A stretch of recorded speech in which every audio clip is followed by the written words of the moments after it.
Welcome to the new edition of the B4LR POD, channel dedicated to basketball and strength training. I got a great underdog story for you today. But before we get to that, make sure you guys check out our YouTube content. I just posted 20-minute recovery training. Also a bunch of other free game, so make sure you check that. And if you like the content I'm putting out, consider subscribing. You'll be supporting me and my channel. Anyways, let's get to our guest today. With me is Birts, American professional basketball player from Florida. He plays forward for ERA Nymburk, a Czech team playing in the Basketball Champions League. Welcome to the pod. Oh man, thank you for having me. My pleasure. Thank you.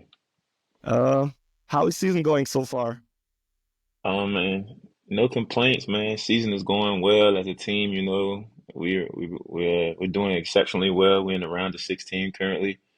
We start back next week, Basketball Champions League, and we're currently in first place in Czech League. So season is going well, man. Definitely, I'm happy with the decision I made to sign here, and I'm just looking forward to, taking it one day at a time and continuing to, reach every goal we have for ourselves as a team and individually. Nice, nice. So I've been following you for a few years now since we crossed paths. But tell the listeners a little bit more about you that maybe don't know you as well yet. My name's Birts, man. I'm from Miami, Florida.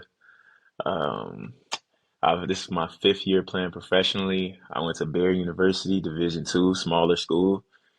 And pretty much, man, just, been climbing up the ranks each year, trying to, hopefully play at the highest level within the next couple of years.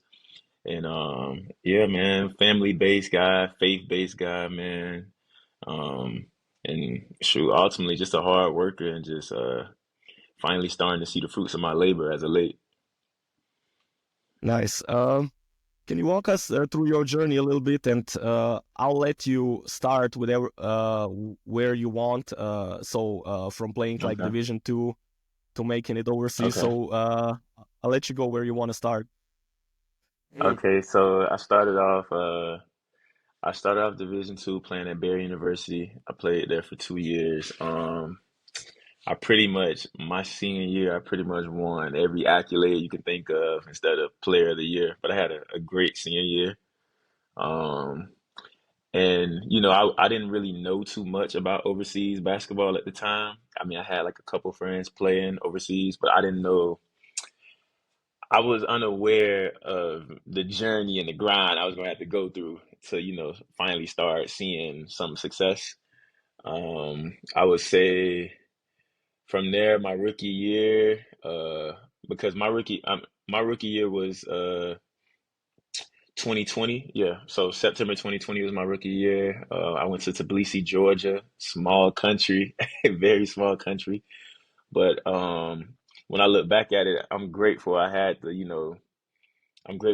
go through go the route that I went. I met amazing head coach. He's actually assistant coach for Monaco now, Manu Char Markiosvili. I learned a ton from him. Like in my short stint there, I think 8, 7 months. I learned so much from Manu for sure. Um, and then from there, we crossed paths the following year in Austria. Played Yeah, for Wales in Austria. Man, was a good situation for me, a situation I needed. I learned a lot from my vets at the time, Davor and Chris. I learned so much from Chris. It's like a lot of guys now they talk about my defense, but they don't know. Like I learned so much from Chris, and I was only there for 4 months because I signed late. I was a late sign. Um, all right. we had a good Can I run. Yeah, uh go ahead. sorry, just going back, like maybe so what made you pursue this basketball career? Because as far as I know, not a lot of D2 basketball players are trying to go pro.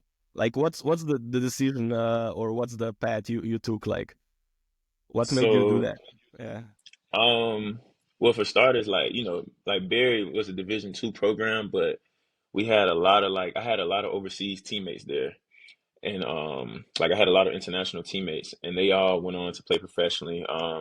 one of my main guys I talk to almost every day still to this day, Elvar Frickson. He actually plays in Greece right now with Marusi FIBA Euro Cup team.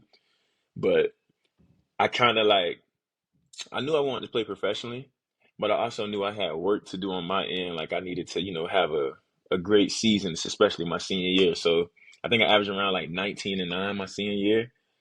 And I just like it was always a dream of mine. So I just went through like everybody's process is different. That's one thing I learned as well.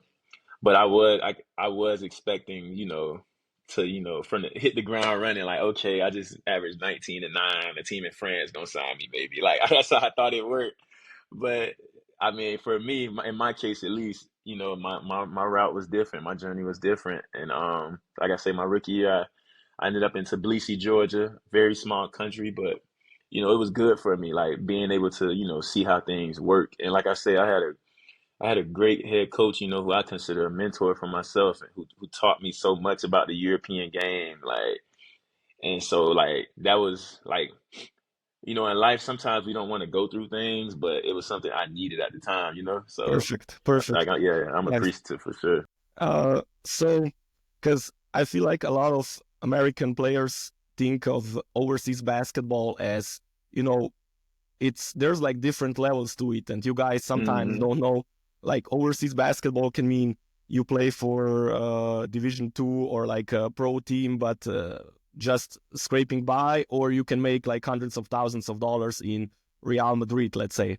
So there Yeah. are like levels, and describe a little bit maybe you coming into Georgia, like what the situation was there. Maybe not everything was perfect, right? Yeah. So man, so like I say, when I started playing overseas, COVID was still a thing. September 2020, so we were still wearing masks and stuff. But man, it was I was in a shared apartment. Shout out to my guy Brandon, man. That was my roommate, also my teammate. We were in a shared apartment together. We walked everywhere. We walked to practice. Um, it was definitely it was a reality shock for me and a culture shock simply because I came from I went from playing Division 2 at Barry University, and like I say, pretty much winning every accolade you could think of except Conference Player of the Year. So like I was kind of like on a high horse at the time, and when I got to Tbilisi, it was like, nah, like you're a small fish in a big pond, you know. So it was definitely like yeah, it was a culture shock, and obviously like it was a lower level, so I wasn't making much money as well at the time. So that was another, but Georgia's not really an expensive country, so it worked out. But it was a grind, man. It was certainly a grind, like, but like I say, it was needed though. Like it prepped me for everything afterwards. All right, yeah, and maybe because I see this with my guys a lot, like you have some high level D1 guys that are used to glitz and glamour, and then they come to Europe and it's like it's a challenge for them. But maybe from the guys from like smaller colleges, they're Hmm. ready to grind. They're maybe underdogs their whole career. They're Yeah. they're into advantage in this type of environment, right? Yeah, so I would say like even dating back to I would take it back to high school, like 16, 17 years old. I always felt like I was just an underdog. Like so my older brother played basketball and he's one of the main reasons I picked up a basketball. And I always heard since I started playing like I'd never be better than him. So I like as long as I can remember, I've always had this chip on my shoulder, like to prove that I was better than what people expected me to be, or just better than my brother in general. But coming out of Division 2, man, yeah, like I really saw like I don't want to say the politics, but I saw like how most of Europe view, Division 2 guys. Like if you're not Division 1, it's like okay, like it's kind of okay, like you got to prove yourself. And I mean, I was ready to do that from day one, man. And yeah, I had a I had a huge chip on my. I mean, I still do to this day. Have a huge chip on my shoulder, and so just every day, like my dad always tell me, treat every day like an interview. So every day I feel like I got to go out and improve myself, like that I'm worthy of being, in the conversations and on them high level teams. Nice. And so then basically you made a step up almost every year, right? Hmm. So going to Austria and then uh, Iceland, if I'm correct. Iceland was a temporary stint, but I ended up Yeah. in Finland for the most part. Finland, yeah. Okay. Hmm. Um, and like, so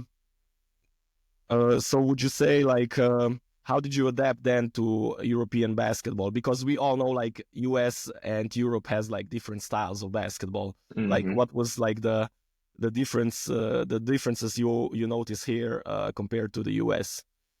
Man, the main difference, honestly, was just learning how to play without the ball. Like that's very big in Europe. Like knowing when to cut, how to cut, learning how to till this day, even with this team, and I've been here, for what 5 months now, and I've learned so much still, and every day I'm learning. So, but yeah, learning how to play without the ball a lot, and truthfully, just different strategies. Like they like here in Europe, it's hardly rare you get fast breaks. You're gonna get fouled, depending on what league you in. So that was an adjustment. Man, just learning different strategies and seeing different coverages. Or like I say with Manu Markiashvili, man, he taught me coming off ball screens, reading the help side. Like I never really Mhm. was aware of that. It was either okay, score or roll man. But he taught me, read the help side. You might have a guy in the corner you can hit. So yeah, just I learned a lot, man, in these 5 years. And so but I definitely think, in the IQ level, like the IQ is you have to know how to play back. It's not just okay, go score, go get a bucket. That's what the US, a Yeah. lot of guys, especially in high school, that's what a lot of guys these days they think, that's what the game is about, and that's what it's all about. But there's more to it, man. And when you like truly study it and continue to practice good habits, man, you realize like it's a beautiful game. It's a beautiful game. Yeah, cause I think like so you're a pretty athletic guy, but if you Hmm. combine like the basketball IQ and athleticism, then you have this winning combination that you can play at the highest level. Let's say if you combine the two styles, right? Nah, for sure. All right. So tell me, what were the biggest challenges then, like getting like to the next level? What was the most difficult part for you, like Ah, moving around man. and stuff? Yeah. Um, for me, it was every year I felt like I did enough, but every year I just kept receiving no's and no's. So every year, like I remember after my rookie year, I felt like, okay, yeah, man, I had a great year my rookie year. Like I know I should be able to move up. Like I wasn't aware. It's like if you work in a regular job, you moving up. You may move up from sales to maybe shift leader to then manager. That's kind of how it is. So I I kind of was running thin on patience. That was a difficult challenge. Like because we have goals for ourselves, and but just I think once I accepted that it's a process, and I realized this game is based on longevity. I think once I accepted that, I just took it one day at a time, and just continuing to eventually reach those heights that I know I'm capable of reaching. But yeah, it was definitely difficult those first couple of years. I would say my first 3 years, it was man, it was like every year, like the feedback I was receiving was just like okay, like I think my second year, I still had guys saying like, "Oh, you're not playing at a high enough level," or this and that, and I'm like, "Okay, well, give me the opportunity, and I'll show you." So, but you know, yeah, that's that. All right. So when would you say is this like this was my breakthrough moment? Was that like any particular moment you can remember that was like, oh, that's my breakthrough right now? Certainly, man, shout out to my guy Goran for sure. I would say the moment I signed to when I went to ABA League, leaving Finland, I went to Borax and Chachik. Shout out to all the fans in Chachik as well, man. Those guys are they're crazy. But I would say, being able. being able to play, against EuroLeague teams, Euro Cup teams, and really show that I belong. And I would say one of my moments really playing against Red Star. Like I had a pretty good game against Red Star, man, at home.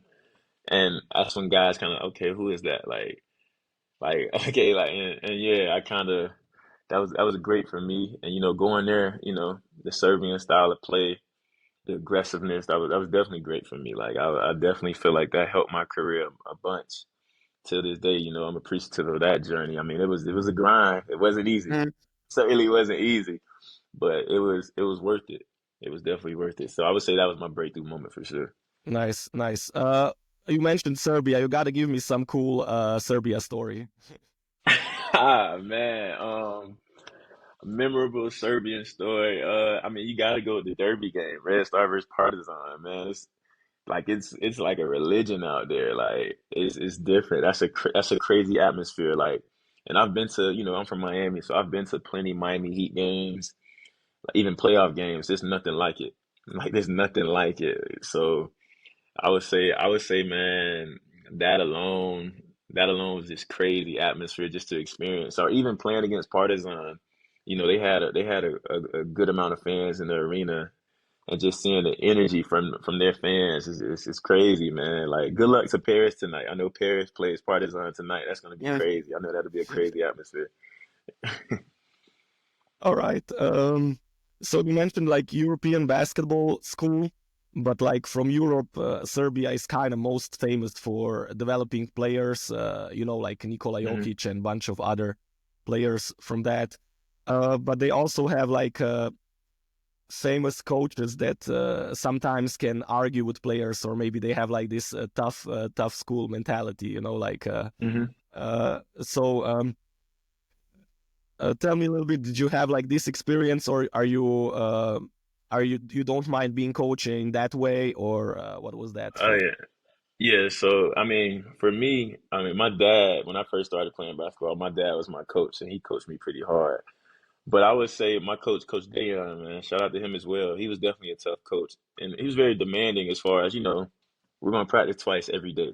We're practicing twice every day. That's non-negotiable. Or, like he just, we're running like we're like it was very demanding on the body, especially. And so, but like I say, man, it prepped me for everything, that's come afterwards. Like I feel like after last year, I made it through last season. I feel like I can play anywhere now. Like, okay, yeah, like, and I was in a small town as well. Chachik is not the largest city, so obviously, like you want to have like some type of life outside of basketball, but that really wasn't. It really wasn't much for me there. Mhm. But I mean, just honestly, like the fan love there was amazing. Like, they really enjoyed, coming to our games, cheering for us. I think we fell short of making the playoffs, but we probably had one of the better seasons they've had in ABA League. And so I mean, I consider that a success for us. But yeah, I would say, yeah, just coach was demanding, man. Like our practices were very tough. Were very tough. Like I want to say like preseason practices all the way till April, May were the same.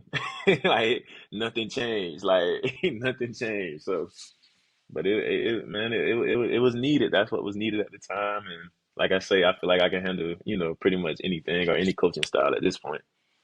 Yeah, nice. Because, like I said, like I'm from similar region, so I was raised Hmm. similarly.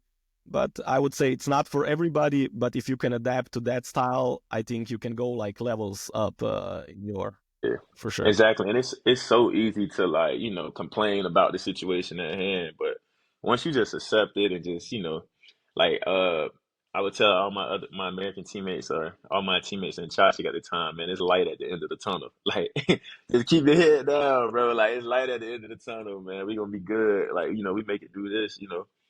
So yeah, it was definitely, a grind, but hey, that's what we signed up for. Talk about light at the end of the tunnel. Hmm.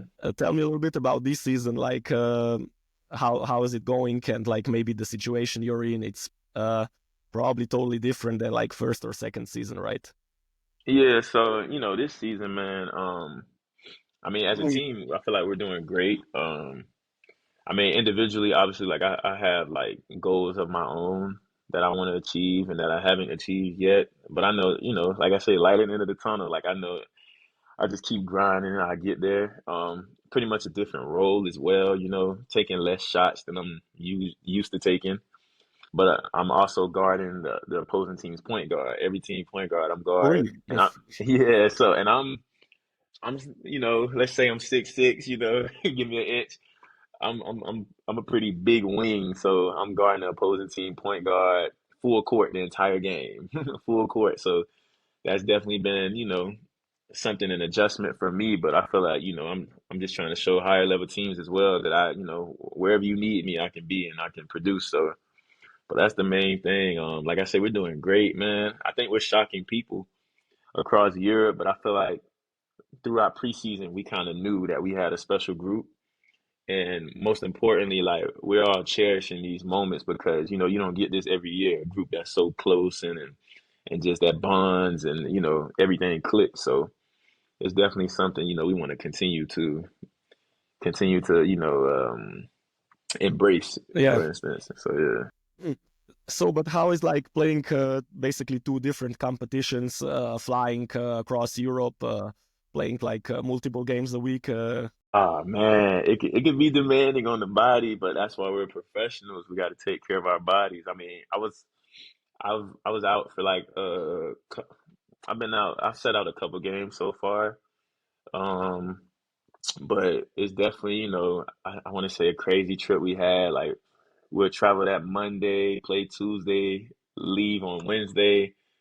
We're off Thursday, practice Friday, we play Saturday. Like so it's definitely a grind, man. But it's an experience in itself as well. It's something you got to embrace simply because like I remember moments my rookie year, like that I wanted to be in this situation I'm in today. So like it's just something I'm grateful for and appreciative of because although like, it's tiring and demanding, getting up 4 a.m. to head to the airport or getting up, yeah, just 6 a.m. flights.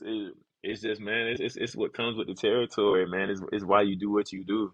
Like, because there's somebody back home in the States that's wishing they were in my position, in my shoes. So it's something I definitely cherish for sure. Nice, nice. Hmm. Um, all right. I'm a strength coach, so I'm gonna ask you about your weight room routine. I heard from reliable sources that you work hard, but just give me like what's your go-to exercises or like you have any particular routine that you do? Ah Mm. man, honestly, whatever is the plan for me that my strength coach have set up for me. I would say I really enjoy my off-season lifts because I can true in season is mainly about maintaining and stuff. Like off-season is when you building up for the long seasons. And I would say, shout out to my strength coach from Barry. We've been working together since I was at Barry, so about 7 years now. He does a great job of, basically like bulking me up necessarily. But I would say I love the lower body days. Like I love being able to feel explosive. Whether that's, we do a lot of squats, loading squats, but then we superset it with some plyometrics and stuff. I love that type of stuff. Yeah, yeah, Or like my trainer on court, man, like every season so far, like I don't believe I've went into a season out of shape. Like I went into every season in shape, and that's just a hats off to the team I have around me, prepping me and preparing my body for that. So I would say, man, my routine. I mean, it's simple. It's very simple, but it's just about doing the work actually. And now, but as I'm getting older, I'm starting to add different things into my, whether it's my dieting or I want to stretch more and stuff like that because your body is gonna go as far as you know what I'm saying. Like your career is gonna go as far as you allow it to or allow your body to. So that's kind of what I'm doing now. yeah, yeah. I get it. Like you walk Hmm. all this path, and now you just wanna continue staying high level. Yeah, I actually, man, what's crazy? I learned a lot from Jan as well because me and Jan were roommates in Austria, and I would see him every morning. He had this yoga mat, and I'm like, what are you do? Like, and I wasn't hip at the time. Like, I wasn't. And I'm like, yo, I saw the way Jan prep, even if it was before games or before practices, I saw the way Jan prep, and I kind of have took some of those routines into my routine. I've adapted those, like, and it just shows like that's what truly makes a pro, like your preparation, like being able to prepare your body, your mental, everything, getting ready. So yeah, I would say yeah, I saw Jan actually, man. Jan, honestly, Jan always had a yoga mat. He kept a yoga mat for sure, man. Honestly. No, yeah, of course. I mean, when you have an older brother that is strength coach, it's like natural you're gonna be pushed, right? So, No, for sure, for but yeah, he sure. always told me like, um, I think it's important within the team that you connect with players, maybe that work hard, that you also have like a training buddy or like somebody that passes you the ball or like pushes you to the next level. Uh, No, yeah, for sure. so yeah, um, nice. So I want to get into this a little bit. I saw your Instagram profile has God first in description. Um, Hmm. would you be willing to share like what does God mean to you or talk about your faith a bit? Oh man, God means everything to me. Like wouldn't have woke up this morning if it wasn't for Him. Like, and I feel like like my faith alone, man, has been so strong and has needed to be so strong. And I feel like I've been battle tested. Everything like my brother always before every game he pretty much texts me this quote. Dents in a man's armor means he's been battle tested. And like I feel like I've had to go through that. Like I wasn't I wasn't highly rated. I wasn't, everybody's first choice, but God has pretty much allowed me to be placed on the platform and show my talents, and I'm so grateful for that. So man, I give him all the glory till this day, man. I routines for me, man. Like I'm praying daily, every morning, every night.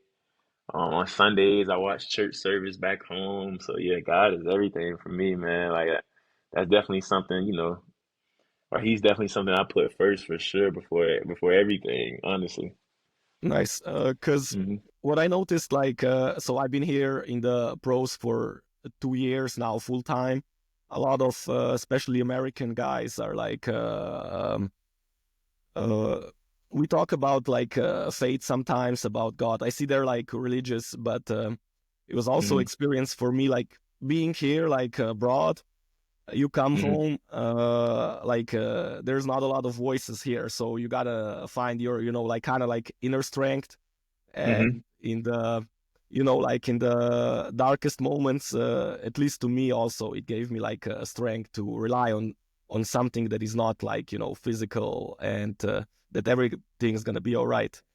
No, for Mm. sure, for sure. Like man, just moments like in the beginning of my career, like questioning myself, like, is everything I'm going through worth it? Is it Yeah, worth it? Like, for sure. because I could have easily just stopped playing basketball and started working somewhere. I have my master's degree, so but man, like this is just a part of my journey, and I'm grateful for it, man. That's all I can say. Like God has truly been amazing to me and my family as well. So can't complain, man. Nice. Yeah, because for looking from the outside, a lot of people think like they just see the highlights, the glitz and glamour. You're getting paid to put the ball in the basket, but they don't realize like if you're gonna switch sides, there's also this other side. You're like alone a lot of the times, especially going up. You're questioning yourself. There's no Hmm. guarantees that you're gonna succeed. So I feel like a lot of people looking from outside don't see the other side of things, right? No, they don't, man. I mean, it's the small things. You miss holidays, man. You miss all the special moments. Like my niece was born in August, and as you know, preseason you got to report. When I was in the air on the plane headed overseas, my niece was born. Like, that was a special moment. Like, so, or even for instance, this past year, I reported August 4th, I want to say I reported here. And my niece's birthday was like a week later, but I couldn't stay. I had to be here for preseason. So you just miss so many special moments, man. But at the end of the day, you hope it's all worth it. but yeah, it's I don't think people realize like you're alone majority of the time. If you're not at practice with your teammates, you're alone. And if you're not mentally ready for that, it's not for you. Like it's truly not because let's just say you had a bad game and you got to go back home alone, And I know me personally, I don't like talking, to family after I've had a bad game. Mm. I just like dissecting my film. I watch the game a couple times and just trying to figure out, okay, what I could have improved on or what I could do differently. So I just, these past 5 years, I've grown so accustomed to being alone, though. So it's man, it's just about your mental strength. Honestly, at that point, it's not even physical. Yeah. But tell me, okay, you said earlier, basketball is not everything, and especially like when you have a bad game or maybe you're in a dark moment. What other things? Where do you find strength in, like talking to family or maybe some hobbies, whatever? What uplifts you? What keeps you up? Man, so I try to avoid family after a bad game for sure, I'll be honest. But my mom is very persistent.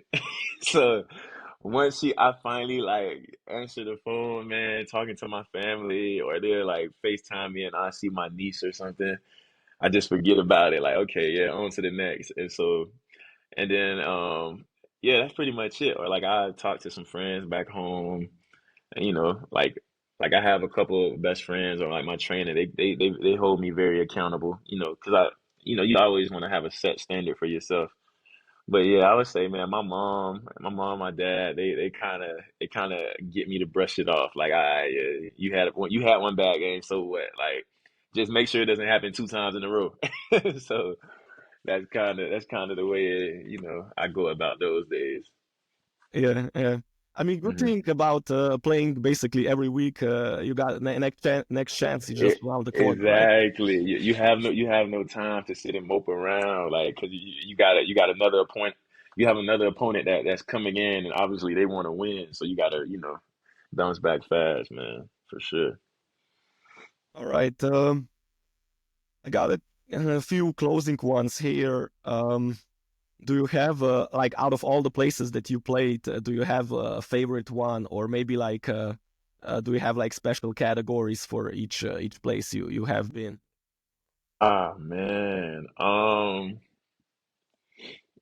Like I say, I'm grateful for every place been able to play at. But I would say so far here, man, like I'm in Czech Republic. I'm like not far at all from Prague.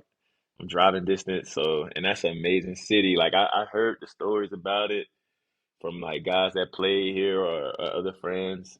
But man, Prague is amazing, man. It has like I don't know, it has that modern Renaissance feel, like the architecture, but at the same time, like it's a tourist city as well, So like it's definitely dope. Like I enjoy it a lot, man. Like every chance I get when I do come here, I enjoy it. So yeah, I would say where I'm at currently today it has been my favorite so far.